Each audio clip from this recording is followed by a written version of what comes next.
Dan keluhan pedagang seperti apa? Ya, dalam setiap kunjungan kita wajib untuk mengunjungi pasar, terutama di pagi hari, untuk mengecek tingkat inflasinya. Saya lihat tadi masih cukup terkendali inflasinya, dan kita juga harus melihat harga-harga, terutama bawang merah, cabai. Saya lihat tadi cukup terkendali. Itu yang penting itu. For infrastructure and regional development of the Republic of Indonesia. This marks Indonesia's first participation in the BRICS Urbanization Forum since joining the group. As the world's fourth most populous nation and a pivotal country in Southeast Asia, a region of dynamic growth, we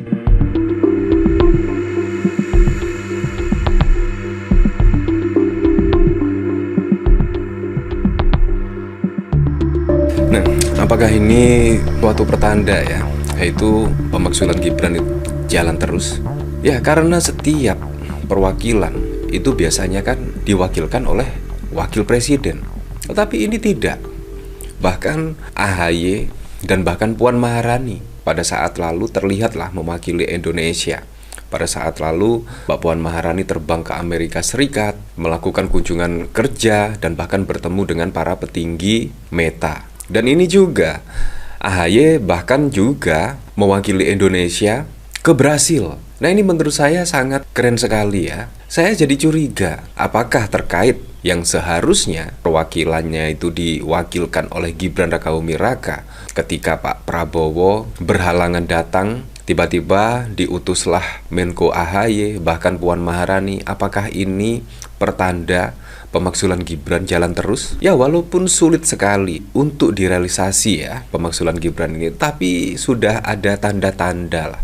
Sudah ada tanda-tanda mulai jauh-jauh hari ya, pada saat kedatangan Presiden Macron misalkan, Presiden Prancis, itu bahkan Gibran juga tidak tampak di situ. Tidak tampak, bahkan Gibran lebih memilih ke IKN. Dan pada saat lalu ada perang Israel dan Iran. Pada saat lalu bahkan Pak Prabowo mengumpulkan para menteri-menterinya. Di situ bahkan juga tidak ada Gibran. Gibran itu terasa diasingkan ya. Ini juga sangat mengejutkan sekali, sangat wow sekali. Seharusnya peran dari wakil presiden itu menurut saya sudah seperti presiden lah. Ketika Pak Prabowo berhalangan hadir, pastinya akan ditunjuk Gibran Rakabuming Raka sebagai wakil presiden untuk mewakili Pak Prabowo Subianto karena berhalangan hadir dan lain sebagainya. Nah, ini bahkan juga dikomentari oleh John Sitorus. Saat Wapres Gibran masih belajar menebang batang tebu, Menko AHY sudah mengajak anggota BRICS kolaborasi soal perubahan iklim dan urbanisasi. Masing-masing mengerjakan tugas sesuai kemampuan dan kapabilitas. Ya, apakah memang demikian ya? Kalau disuruh Gibran itu atau diwakili Gibran, pastinya tidak akan seperti ini. Kita juga tidak tahu. Yang jelas peran dari Wapres saat ini sangat ditunggu-tunggu oleh masyarakat ya, gebrakan-gebrakan dari wakil presiden.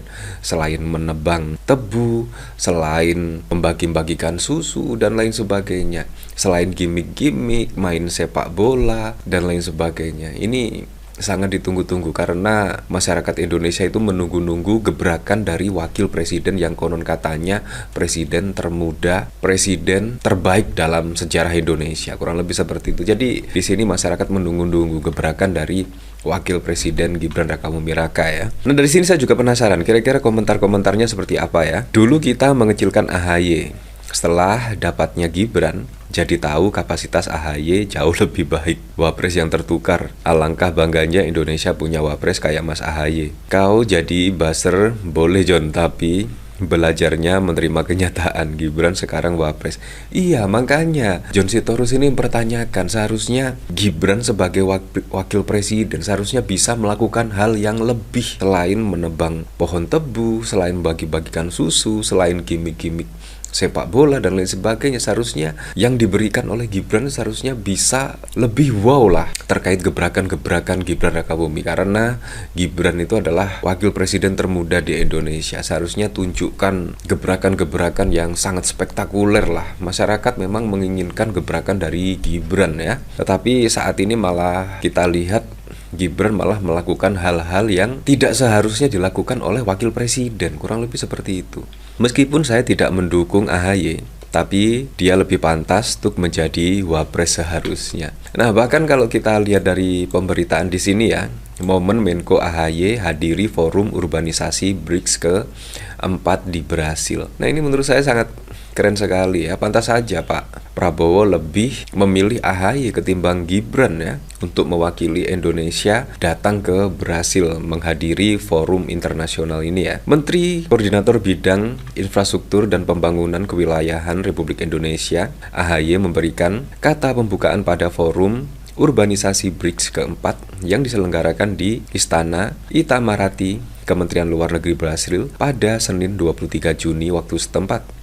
Brasil tahun ini memegang kepemimpinan BRICS dan bertindak sebagai tuan rumahnya dalam sejumlah forum yang akan mencapai puncaknya pada KTT BRICS pada 6 hingga 7 Juli 2025 yang akan dihadiri langsung oleh kepala pemerintahan dari negara-negara anggota BRICS. Dalam forum kali ini yang mempertemukan para menteri dan delegasi di negara-negara anggota serta mitra BRICS, Menko AHY menekankan pentingnya kerjasama global dalam menghadapi tantangan urbanisasi dan perubahan iklim. Menurutnya, masa depan masyarakat dunia akan sangat ditentukan oleh arah pembangunan kota-kota saat ini, termasuk memastikan setiap warga negara berhak mendapatkan hunian yang layak dan lain sebagainya. Bahkan pada saat lalu juga ada kejutan lagi ya. Muzani ungkap peluang Prabowo Megawati bertemu lagi, insya Allah segera bertemu. Nah, ini juga sangat wow sekali ya. Kalau kita lihat di tengah isu pemakzulan Gibran Rakabumi Raka, dan di sisi lain Pak Prabowo dan Ibu Megawati semakin akrab saja. Semakin akrab, bahkan juga seringkali bertemu.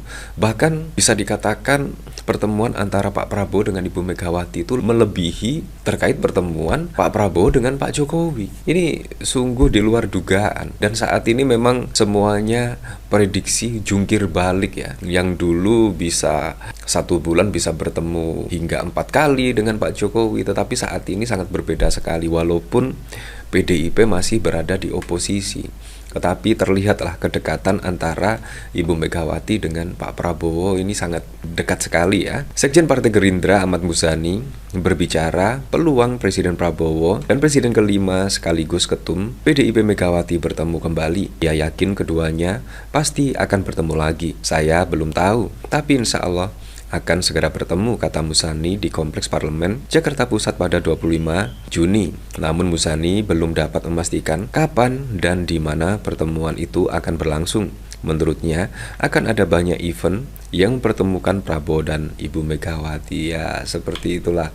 Bahkan juga kalau kita lihat dari sini memang ya terlihat Gibran itu serasa terasingkan ya, karena Pak Prabowo lebih memilih menteri-menterinya untuk melaksanakan tugas kenegaraan. Ya, seperti halnya AHY, Puan Maharani, dan lain sebagainya. Seharusnya Menlu lah, Menteri Luar Negeri, kenapa harus AHY? Tapi Pak Prabowo memilih AHY. Dan menurut saya ini juga ada kalkulasi hitung-hitungan politik lah kalau menurut saya. Ya, untuk selebihnya kita kembalikan lagi ke masyarakat. Halo teman-teman, berjumpa bersama saya di Politik Dangi. Kalau kita melihat bagaimana tanda-tanda Gibran itu dimaksudkan ya, kita tahu bahwa ini sangat ramai sekali teman-teman di media. Kemudian surat pemakzulan Gibran ini juga sudah dikirim oleh Forum Purnawirawan TNI ke DPR teman-teman. Dan kita tunggu waktunya saja ya, kapan DPR akan melakukan rapat paripurna tentang hal ini. Dan di sisi lain kalau kita melihat ya, Gibran ini semakin tidak diandalkan oleh Prabowo ya. Bagaimana AHY yang diutus oleh Pak Prabowo ke luar negeri teman-teman ya, bukan Gibran sebagai wapres ya. Ya harusnya kita akan berkaca bahwa kalau berbicara tentang luar negeri harusnya kan wakil presiden atau presiden, teman-teman. Namun AHY yang diandalkan. Apakah di 2029 nanti ya, Prabowo ini akan berpasangan dengan AHY? Ya, kita juga tidak tahu ya. Dan ngomong-ngomong soal Gibran, teman-teman ya, bagaimana Gibran semakin terdesak karena desakan-desakan dari bawah ya, arus bawah ini terhadap Gibran semakin kuat ya, untuk dimaksudkan karena diduga ya telah melanggar konstitusi, bagaimana pencalonannya sebagai cawapres pada saat itu adalah melanggar konstitusi ya, dianggap mengobok-obok MK, konstitusi dan sebagainya. Inilah yang menjadi rahasia umum sekarang, teman-teman, yang membuat publik sampai detik ini itu marah terhadap Gibran ini, terhadap Jokowi, teman-teman ya. Bagaimana menurut kalian?